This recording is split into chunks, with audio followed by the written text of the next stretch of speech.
Ini lagi-lagi perlu ya. Ini harus Pak Kojem yang kasih keterangan karena di Arab itu kan udah banyak orang Arab itu yang memelihara anjing gitu Pak Kojem. Sementara di kita gitu, orang Islam itu mau memelihara anjing itu takutnya bukan main gitu. Waduh, ini gimana? Sebenarnya yang terjadi itu seperti apa sih kok anjing diharamkan, orang Islam nggak ada yang berani nyentuh anjing, itu bagaimana Pak Kojem? Sama dengan alkohol ya. Ini kan kita bicara anjingan itu sama dengan alkohol. Ya. Kalau mazhab Hanafi ya minum ya yang ada alkoholnya tidak menjadi masalah selama itu bagian keperluan hidupnya. Misalnya di daerah dingin, ya kan? Oh iya benar. Alkohol itu untuk menghangatkan tubuh. Jadi selama untuk itu Hanafi ya Bapaknya? Iya, Hanafi itu tidak di ini. Oke.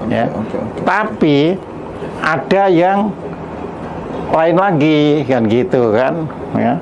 Jadi minum saja sudah tidak boleh gitu loh. Nah itu pendapat itu kenapa berbeda? Karena imam-imam itu menyebar ke bagian-bagian dunia yang berbeda. Oh iya.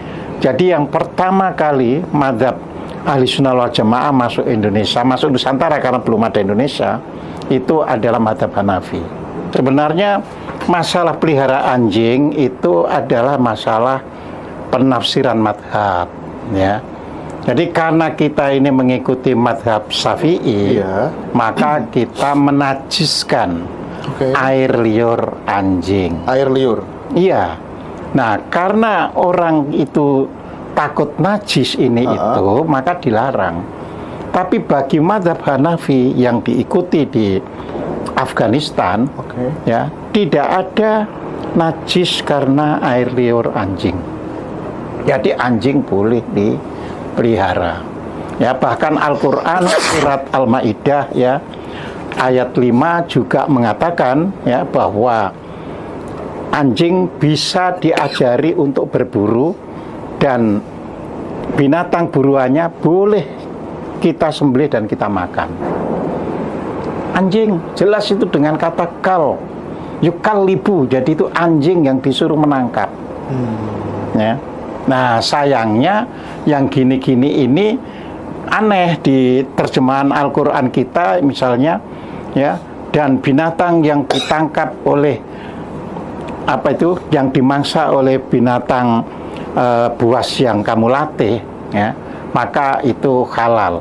Nah mana ada binatang buas untuk menangkap itu? Nggak ada. Ini soal terjemahan aja, tafsir aja. Iya. Ya, binatang buas itu harimau suruhanmu ya, kitanya yang malah gitu loh. Jadi itu yukalibu, anjing itu ajari untuk bisa menangkap binatang buruan. Nah, seperti itu, dan selama itu tidak digigit sampai mati istilahnya, ya hanya diterkam terus dikasihkan majikannya, itu boleh dimakan. Nah, jadi seperti itu hanya masalah penafsiran mazhab. Beda mazhab. Iya, nah mungkin orang-orang Arab sekarang ini sudah mulai terbuka khususnya di kalangan atas. Oh ternyata mazhab lain itu juga ada yang secara jenius dalam memberikan keterangan-keterangan itu. Ya, jadi zaman Sunan Giri, Sunan Ampel, ya Sunan Bonang itu masih mazhab Hanafi. Mazhab Syafi'i itu nanti baru masuk abad 17, abad 18. Terus nanti 18-19 didatangkanlah Habib-Habib Ba'alawi. Jadi seperti itu proyek penjajahan. Jadi surga paling real ya hidup bahagia di dunia ini. Iya, surga paling real adalah seperti yang sudah saya sampaikan, yaitu disebutkan pada surat 3 ayat 133. Ya. Jadi yaitu bersegeralah ya kan memperoleh perlindungan dari Tuhanmu dan surga seluas langit dan bumi, yaitu. Nah itu ya kita sekarang ini kalau kita itu benar bertakwa, hidupnya baik, kita bisa menikmati surga seluas langit dan bumi. Jadi kita sudah enak-enak Hanafi, kenapa harus diganti Syafi'i? Lah kalau itu bukan penjajahan, ya biarin aja orang dengan mazhab Hanafi ya Hanafi. Dan itu bisa berbeda impact-nya di dalam suatu kehidupan. Jadi penjajahan ideologi sebuah bangsa lewat jalur agama itu ternyata benar-benar nyata dan itu sudah terjadi dari... Bukan hanya nyata, Mas, sangat efektif. Sangat efektif. Sangat efektif. Jadi banyak tokoh yang mengatakan untuk menghambat kemajuan sebuah bangsa. Betul. Kasih aja agama biar mereka bertengkar gitu. Itu salah satunya. Bener ya Pak Ijin? Betul. Nah, misalnya juga masalah menyentuh perempuan. Ya, madzhab Hanafi ya tidak apa-apa. Karena Al-Qur'an kata aulamastumun nisa ya, atau menyentuh perempuan itu dipahami sebagai sanggama suami istri. Jadi bukan dipahami sebagai menyentuh begini. Nah, itu kan jadi satu madzhab saja bisa mengubah. Ya. Bayangkan ya banyak hal ya. Begitu kita itu madzhab Hanafi misalnya, ya anjing nggak apa-apa, ya kan? Ya. Kalau toh ada hadis yang mengatakan najis, itu pun kalau menjilat bejana yang kita pakai makan atau minum. Jadi piring kita pakai makan, nah terus kita pakai makan atau ini kita pakai minum terus ini dijilat, itu baru disebut najis, terus bisa dicuci. Nah, tapi kalau hanya ini menjilat kaki ya, ini tidak ada masalah ya. Itu baru dari sisi anjing ya. Nanti dari sudut yang lain, misalnya ibadah, madzhab Hanafi ya tidak memutlakan ya. Di luar Bismillahirrahmanirrahim itu dibaca bahasa Arabnya kalau orang itu melakukan sholat. Nah, dapat dibayangkan itu ya, hanya Bismillahirrahmanirrahim Allahu Akbar yang tetap dibaca. Setelah itu ya dibaca dengan bahasa Jawa atau bahasa Indonesia nggak apa-apa. Tapi karena kita dikuasai oleh madzhab Syafi'i, maka pernah satu kasus di Malang, yaitu ketika seorang imam namanya Yusman Separoi ya, nah itu membaca Al-Fatihah juga diterjemahkan ke bahasa Indonesia, masuk penjara. Nah, ini permainan politik kalau begitu masuk penjara itu ya. Sekarang saya pengen bicara tentang ini Pak Kojim. Sebenarnya ini sudah kita dapat informasi ini dari kecil sih, pada saat kita ngaji di masjid, di pondok pesantren, bahwa nanti kalau kamu masuk surga ini dapat 72 bidadari gitu ya. Ini urusan selangkangan tapi dibawa ke kehidupan setelah mati gitu, seolah-olah tidak memurnikan ajaran agama gitu.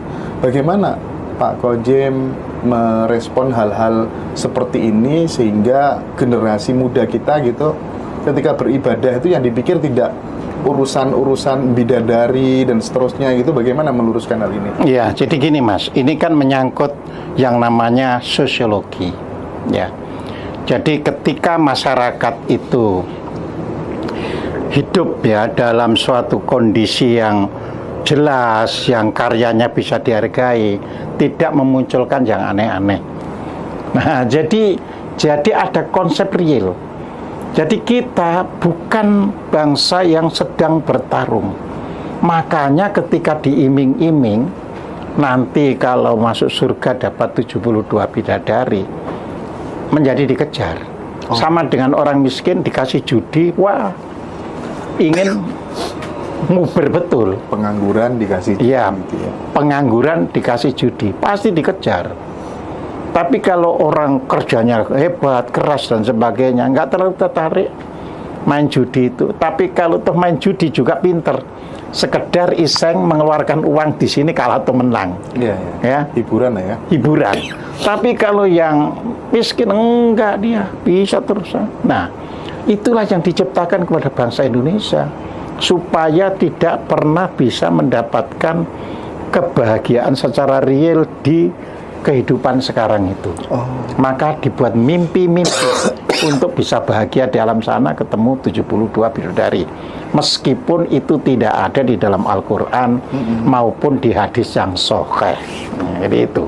Kak Ujim, aku masih bingung terkait dengan agama Budi gitu katanya. Nah, menurut sudut pandangnya Pak Kojim, apa sih yang disebut dengan agama Budi itu?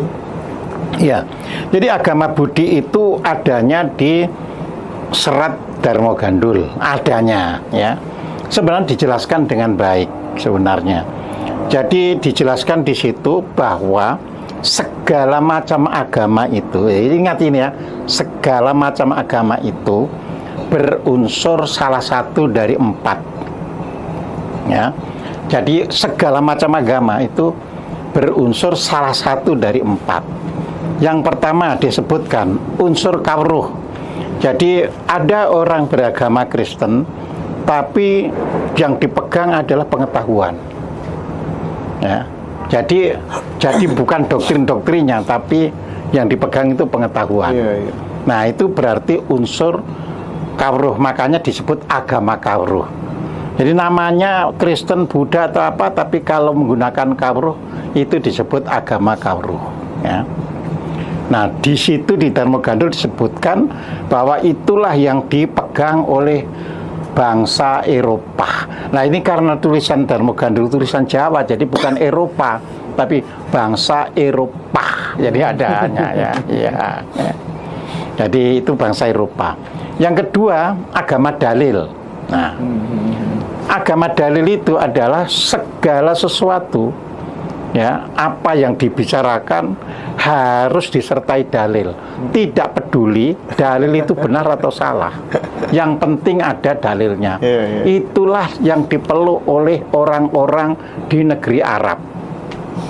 Ya, karena belum ngerti Timur Tengah sih penulis Dharma Gandul. Nggak peduli pokoknya dalilnya bener apa enggak gitu ya. Bener, urusan bener itu nggak jadi masalah. Ada dalil gitu yang ya. penting ada dalilnya. Makanya mereka perang juga perang karena dalil gitu kan. Nah, ketiga. Yang ketiga itu agama Tapekong. Apa itu, Pak? Ya, Tapekong itu sebenarnya bentuk patung ya yang dihormati untuk mendapatkan kekayaan. Oke. Nah, jadi intinya bukan patungnya itu. Jadi agama apa saja yang dasarnya itu untuk memperoleh ekonomi. Nah, itulah agama Tapekong. Bahasa apa itu, Pak Kojim? Apanya? Bahasa Cina. Bahasa Cina. Cina pun Cina Selatan. Ya. Dan makanya disebut. Pokoknya materialistis lah ya. Ya, betul. Materi lah materialistis ya. Dan itu dipeluk oleh orang-orang Cina. Itu Dharma Gandul mengatakan. Makanya kaya-kaya gitu ya. Iya, mereka nggak urusan kok satu keluarga ini. Saya itu punya teman, ya isinya ada yang Kristen, Islam itu. Saya tanya kok beragam. Lah itu kekancan sama orang Islam loh, Mas. Jadi ya biar masuk agama Islam. Lancar ekonominya, katanya gitu. Nah, ini masuk Kristen karena hubungan ekonominya dengan mereka yang Kristen. Jadi nggak ada urusannya Islam, Kristen, Hindu. Iya. Yang penting pokoknya lancar cuannya gitu ya. Lancar sehingga keluarga itu bisa rukun. Sip. Ya di situ ya. Nah, yang keempat itu agama Budi. Jadi di dalam menjalankan praktek kehidupan beragama selalu didasari perilaku yang luhur. Nah, itu dijawab sendiri oleh si guru Budi ya di dalam Dharma Gandul itu. Tapi itu sudah nggak ada sekarang. Iya, karena yang ada sudah tinggal agama kawruh, agama dalil, sama agama Tapekong. Agama Budinya udah nggak ada? Ya, sudah nggak ada. Karena orang tidak mendasarkan lagi pada perilaku yang luhur.